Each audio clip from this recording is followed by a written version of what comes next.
SSC কেমন আছো সবাই? আশা করি ভালো। আজ আমরা special use of words and ফ্রেজেসের আরেকটি পার্ট নিয়ে চলে এসেছি। চলো দেখে নেওয়া যাক আমরা আজ কী কী শিখব। আজ আমরা শিখব ইউজ টু, গেট আর গট ইউজ টু এবং বি ইউজ টু এর ব্যবহার। এরা কি একই অর্থ দেয়, অথবা এদের ফাংশনগুলো কি এক? আমাদের এই ভিডিওর শেষে আমরা এই প্রশ্নগুলোর সমাধান শিখে যাব। আসলে ইউজ টু, গেট অথবা গট ইউজ টু এবং বি ইউজ টু থেকে সম্পূর্ণ আলাদা, আর এদের ফাংশনই বা কী আমরা আজকের ভিডিও থেকে এগুলোই শিখব। চলো তাহলে শুরু করা যাক।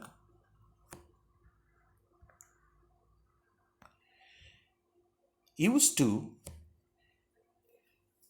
শুধুমাত্র পাস্ট টেন্সে ব্যবহৃত হয়। এটি একটি মোডাল এবং পাস্ট টেন্সে ব্যবহৃত হয়। কোনো কাজ নিয়মিতভাবে ঘটত কিন্তু এখন আর ঘটে না, এমন অভিব্যক্তি প্রকাশের জন্য ইউজ টু ব্যবহৃত হয়। কোনো কাজ নিয়মিতভাবে ঘটত কিন্তু এখন আর ঘটে না, এরকম যদি অভিব্যক্তি প্রকাশ পায় তখন ইউজ টু ব্যবহৃত হয়। যেমন, I use to play cricket in my student life but I never get time now. ছাত্র জীবনে আমি ক্রিকেট খেলতাম বা ক্রিকেট খেলতে অভ্যস্ত ছিলাম, কিন্তু আমি এখন আর সময় পাই না। তার মানে এই কাজটা এখন আর হয় না। তার মানে অতীতের অভ্যাস অথবা অতীতে কোনো কাজ রেগুলার হতো, এরকম বোঝাতে আমাদের ইউজ টু ব্যবহার করতে হয়। আরেকটা উদাহরণ দেখা যাক। I use to live in my old house. তার মানে আমার পুরনো বাসাতে আমি থাকতে অভ্যস্ত ছিলাম। এখানেও ইউজ টু পুরনো অভ্যাস বোঝাতেই ব্যবহৃত হয়েছে। তার মানে বক্তা এখন আর সেই পুরনো বাসায় থাকে না।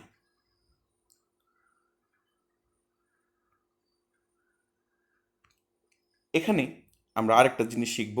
অতীতে ঘটতো না কিন্তু এখন নিয়মিতভাবে ঘটে, এরূপ বোঝাতে ইউজ টু এর নেগেটিভ ফর্ম ব্যবহৃত হয়। আমি আবার বলছি, অতীতে ঘটতো না কিন্তু এখন নিয়মিতভাবে ঘটে এরকম বোঝাতে ইউজ টু এর নেগেটিভ ফর্ম ব্যবহৃত হয়। তার মানে আমরা একটু আগে যা দেখলাম, সেই ইউজ টুকে যদি আমরা নেগেটিভ করি তাহলে অর্থটা হবে অতীতেই সেটা ঘটতো না কিন্তু এখন সেটা নিয়মিতভাবে ঘটে। যেমন উদাহরণ দেখলেই আমরা স্পষ্ট হব। He use not to smoke. সে অতীতে ধূমপান করতো না কিন্তু এখন সে ধূমপান করে। অতীতে করতো না, ইউজ নট, যেহেতু নট ইউজ হয়েছে তার মানে অতীতে কাজটা হতো না, এখন হয়। শ্রেষ্ঠ didn't use to watch television. এখানে যেটা বোঝা যাচ্ছে, শ্রেষ্ঠ টেলিভিশন দেখতে অভ্যস্ত বা টেলিভিশন দেখতো না, কিন্তু এখন সে দেখে। হ্যাঁ, বড় হয়েছে, দুষ্ট হয়েছে, এখন সে দেখে। আচ্ছা, আরেকটা উদাহরণ আছে। He did not use to quarrel. সে ঝগড়া করতে অভ্যস্ত ছিল না। তার মানে নাও হি ডাজ কোয়ারেল। তার মানে সে এখন কোয়ারেল করে। ঠিক আছে, ঝগড়া করে। তার মানে অতীতে করতো না, এখন করে। ইউজ টু নেগেটিভ হলেই সেটা অতীতে ঘটতো না কিন্তু এখন সেটা রেগুলার ঘটে, এরকম অর্থ প্রকাশ করে। এটা আমরা বুঝে গেছি। এখন আমাদের যেটা দেখতে হবে, এই যে আমরা নেগেটিভ করলাম সেখানে ইউজড নট টু এইভাবে নেগেটিভ করা যায়, অথবা ডিড নট ইউজ টু, এখানে ইউজ টু, ডি কিন্তু না, ইউজ টু। আবার আরেকভাবে ডিড নট ইউজ টু, এখানে ডি আছে। নিচে আরেকটা আলোচনা আছে, ওইখানে আমরা আরও স্পষ্ট হব। আচ্ছা, চেনার উপায়, মজার জিনিস। ব্ল্যাঙ্কের পর মেইন ভার্ব থাকবে, যেখানে আমাদের ইউজ টু বসাতে হবে, সেই ব্ল্যাঙ্কটার পর অবশ্যই মেইন ভার্ব থাকবে এবং কনটেক্সট থেকে আমরা বুঝবো অতীতের অভ্যাস বুঝাবে।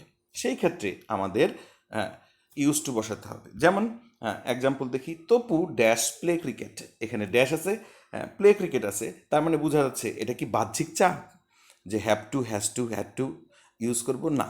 এটা কি কোনো কাজ করা উচিত, না করলে ঝামেলার সৃষ্টি হতে পারে, এরকম অর্থ দিচ্ছে যে আমরা হ্যাড বেটার ইউজ করব?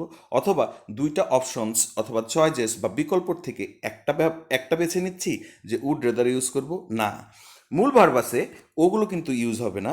কিন্তু আমরা কি বুঝতে পারছি যে অতীতের অভ্যাস বোঝাচ্ছে, সেই ক্ষেত্রে আমাদের ইউজ টু ব্যবহার করতে হবে। তপু ড্যাশ প্লে ক্রিকেট, তার পুরনো একটা অভ্যাস বোঝাচ্ছে, তার মানে use to.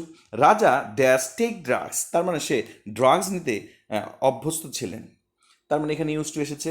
My uncle dash smoke but recently he has given it up. আমার কাকা ধূমপানে অভ্যস্ত ছিলেন, কিন্তু হ্যাঁ রিসেন্টলি সে এটা গিভ আপ করেছেন, ছেড়ে দিয়েছেন, তার মানে পুরনো অভ্যাস। হ্যাঁ, ব্ল্যাঙ্কের পর মূল ভার্ব আছে, পুরনো অভ্যাস আছে, তার মানে আমাদের কি বসাতে হবে? Use two. আচ্ছা, তারপর আর কি আছে? We use to go to the same school, আমরা একই স্কুলে যেতাম, তার মানে আমাদের পুরনো একটা অভ্যাস।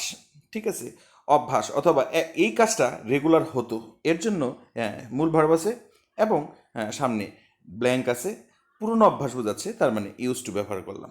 আচ্ছা, এবার আমরা দেখে নিব।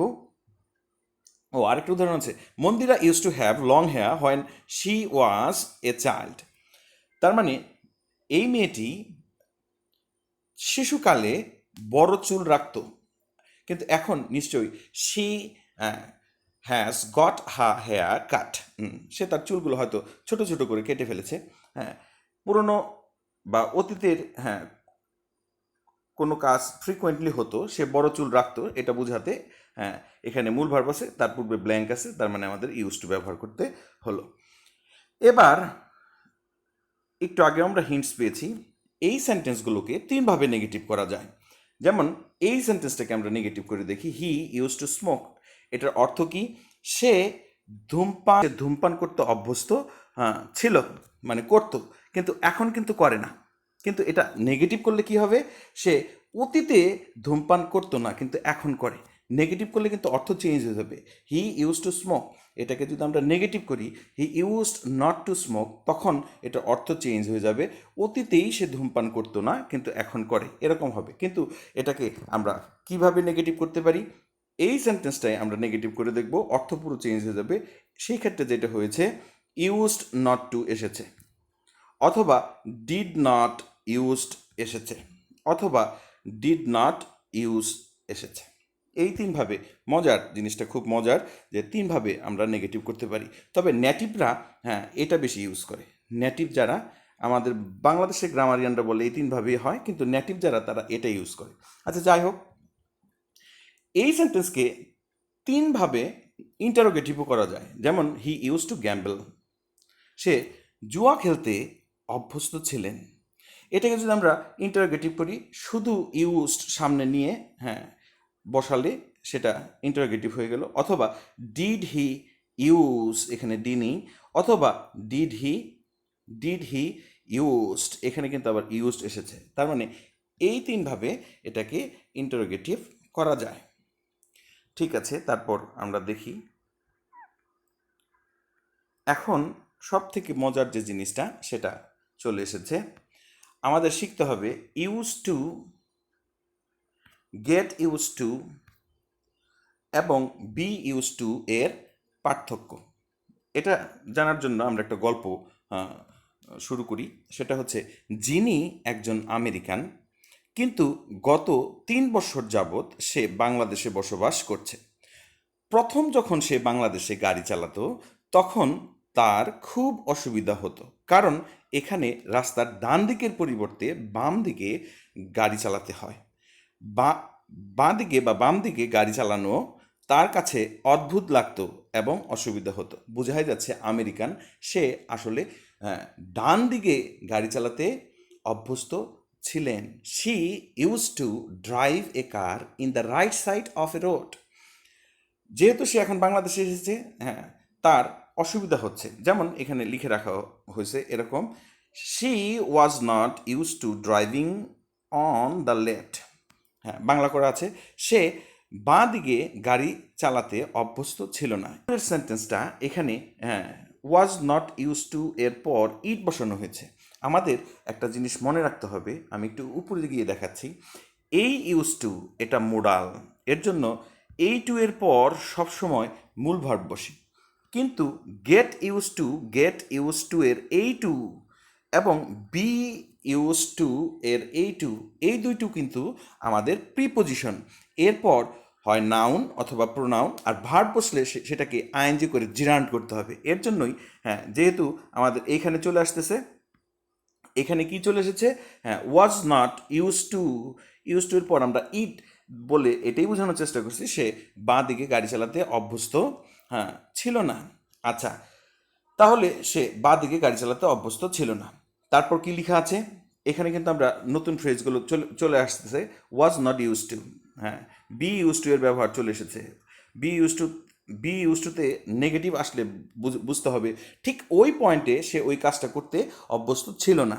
আর নট না থাকলেই ওই পয়েন্টে সে কাজটা করতে পুরোপুরি অভ্যস্ত ছিল। আচ্ছা, যা হোক, এটা আমরা নিচে আরও ক্লিয়ার হব। তাহলে এই যিনি, সে আমেরিকায় বসবাস করত, বাংলাদেশে এসেছে। বাংলাদেশে গাড়ি চালানোর সময় সে অসুবিধা ফিল করছে, কারণ সে ডান দিকে চালাতো, এখন তাকে বাঁ দিকে চালাতে হচ্ছে। এর জন্যই বলা হয়েছে she was not use to driving on the left.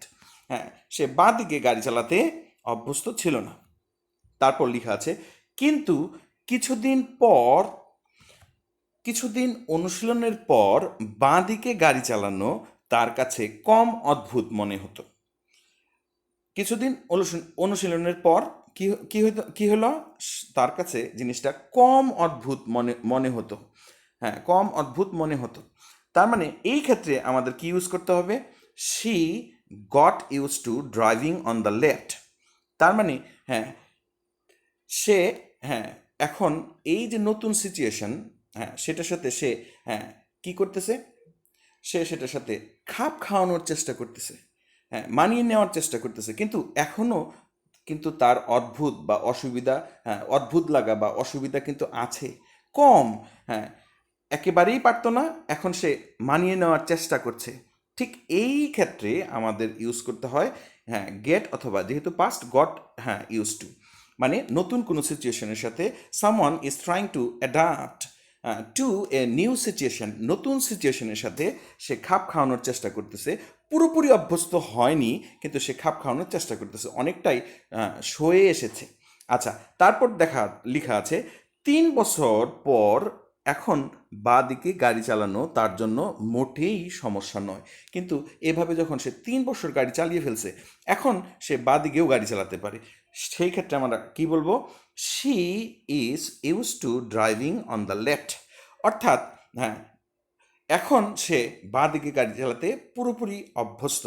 তার মানে সে বাঁ দিকে গাড়ি চালাতে অভ্যস্ত, তার আর কোনো সমস্যা হয় না। তার মানে নতুন কোনো সিচুয়েশনের সাথে সে পুরোপুরি খাপ খাইয়ে নিয়েছে। সেই ক্ষেত্রে বি ইউজ টু বা ইজ ইউজ টু এটা ইউজ হবে। আর গেট ইউজ টু বা গট ইউজ টু মানেই হচ্ছে খাপ খাওয়ানোর চেষ্টা করতেছে, পুরোপুরি খাপ খাইয়ে এখনো নেয়নি। আচ্ছা, আমরা এই উদাহরণটা advance practical English grammar by Zahurul Islam স্যারের বই থেকে নিয়েছি। আচ্ছা, আমি ইচ্ছা করলে এটা অন্যরকম করে দিতে পারতাম, কেন যেন আমার মনে হলো যে স্যারের বইয়ের উদাহরণটাই দেই, তাহলে সবাই ভালো বুঝবে। আচ্ছা, লক্ষণীয় গেট ইউজ টু এবং বি ইউজ টু এর পর ভার্বের সাথে আইএনজি হয়। এটা আমরা আগেই বুঝতে পেরেছি। এবার আমরা যা শিখলাম সেটা হচ্ছে ইউজ টু মানেই হচ্ছে things happened regularly in past but do not happen anymore. এটা আমরা আগেই শিখেছি, কোনো কাজ নিয়মিতভাবে ঘটতো কিন্তু এখন আর ঘটে না, এরকম বোঝাতে আমরা ইউজ টু ইউজ করি। যেমন বলা হয়েছে Shaila use to live in her own house. এই মেয়েটা তার নিজের বাসাতে থাকতে অভ্যস্ত ছিল, তার মানে বোঝা যাচ্ছে সে এখন নিজের বাসায় থাকে না। আচ্ছা, তারপর যেটা আছে গেট ইউজ টু মানে কি, adapting to a new situation, নতুন কোনো পরিবেশের সাথে বা পরিস্থিতির সাথে মানিয়ে নেওয়া। তার মানে এখানে যেটা বলা আছে, Shaila got use to living in Rajshahi medical hostel. তার মানে বোঝা যাচ্ছে সে এখন আর বাসায় থাকে না, সে নতুন একটা পরিবেশের সাথে, সেটা কি পরিবেশ? হ্যাঁ, রাজশাহী মেডিকেল হোস্টেল। বাসায় না থেকে সে অবশ্যই মেডিকেলে চান্স পেয়েছে এবং রাজশাহী মেডিকেল কলেজের যে হোস্টেল আছে সেইখানে থাকতে সে মানিয়ে নিতে, হ্যাঁ, চেষ্টা করছে, পরিবেশের সাথে সে মানিয়ে নিতে চেষ্টা করছে। এখনও কিন্তু তার অদ্ভুত লাগা বা অসুবিধা হয়, অনেক বছর সে বাসায়, হ্যাঁ, থেকেছে। এর জন্য এখনও গট ইউজ টু মানি হচ্ছে এখনও তার, তখনও তার হালকা অসুবিধা হতো, মানে এটা যেহেতু পাস্টে আছে আমাদের ওইভাবে বলা উচিত যে তখনও তার মেডিকেল, হ্যাঁ, হোস্টেলের সাথে পুরোপুরি খাপ খাইয়ে নিতে সে পারেনি। কিন্তু সময় যাওয়ার সাথে সাথে কি হয়েছে, বি ইউজ টু বলতে আমরা কি বুঝি, পুরনো অভ্যাস পরিবর্তন হয়ে নতুন অভ্যাস গড়ে উঠেছে, এরকম এরকম বোঝাবে।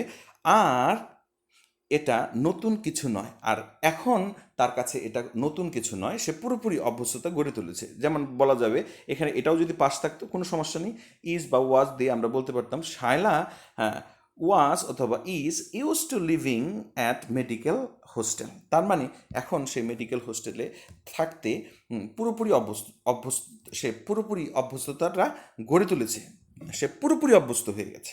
হ্যাঁ, এখন আর তার কোনো সমস্যা হয় না। আমরা হয়তো বুঝতে পারলাম সব কিছুই। আচ্ছা, তার মানে ইউজ টু পুরনো অভ্যাস, গেট ইউজ টু বা গট ইউজ টু এটা হচ্ছে নতুন কোনো পরিবেশের সাথে খাপ খাওয়ানো, আর বি ইউজ টু হচ্ছে নতুন পরিবেশের সাথে পুরোপুরি খাপ খাইয়ে নেওয়া, আর বোঝাই যাচ্ছে না যে সে নতুন পরিবেশের সাথে খাপ খাইয়েছে, এরকম। আচ্ছা, এবার আমাদের দেখতে হবে যা যা শিখলাম। এখানে আই ড্যাশ সুইম মূল ভার্ব আছে, তার মানে বোঝাই যাচ্ছে কি হবে, আই পুরনো অভ্যাস। হ্যাঁ, তারপর আছে Russell dash do many bad activities, হ্যাঁ, মূল ভার্ব আছে। হ্যাঁ, তার মানে বোঝাই যাচ্ছে পুরনো অভ্যাস। হ্যাঁ, I dash bath in the pond, হ্যাঁ, নদীতে বা পন্ড পুকুরে সে গোসল করতো, এরকম বোঝাইতে সে বলেছে। হ্যাঁ, পুরনো অভ্যাস। কিন্তু এই তিনটাতে গোয়িং, জগিং এবং ওয়ার্কিং, এই তিনটাতে কিন্তু আমাদের সমস্যা, আইএনজি যেহেতু আছে তার মানে হবে বি ইউজ টু অথবা গেট বা গট ইউজ টু। ঠিক আছে, এখন আমরা এই সেন্টেন্স থেকে যদি বুঝি I dash going to college on a bike, এটা যদি নতুন পরিবেশের সাথে সে খাপ খাওয়ায় তাহলে অবশ্যই এখানে হবে গেট ইউজ টু। আর যদি এটা সে নতুন পরিবেশের সাথে বা পুরোপুরি এটার সাথে অভ্যস্ততা গড়ে উঠেছে এরকম বোঝায়, তাহলে আমাদের কি লিখতে হবে, অবশ্যই, হ্যাঁ, বি ইউজ টু। ঠিক পরের দুইটাও একই রকম, যদি নতুন কোনো পরিবেশের সাথে খাপ খাওয়ানো বোঝায় এই জগিং এবং ওয়ার্কিংয়ের ক্ষেত্রেও, তাহলে কি হবে, হ্যাঁ, আর যদি এটা এরকম বোঝায় যে সে পুরোপুরি অভ্যস্ত তাহলে কি হবে। আমার মনে হয় আমরা বুঝতে পেরেছি সব।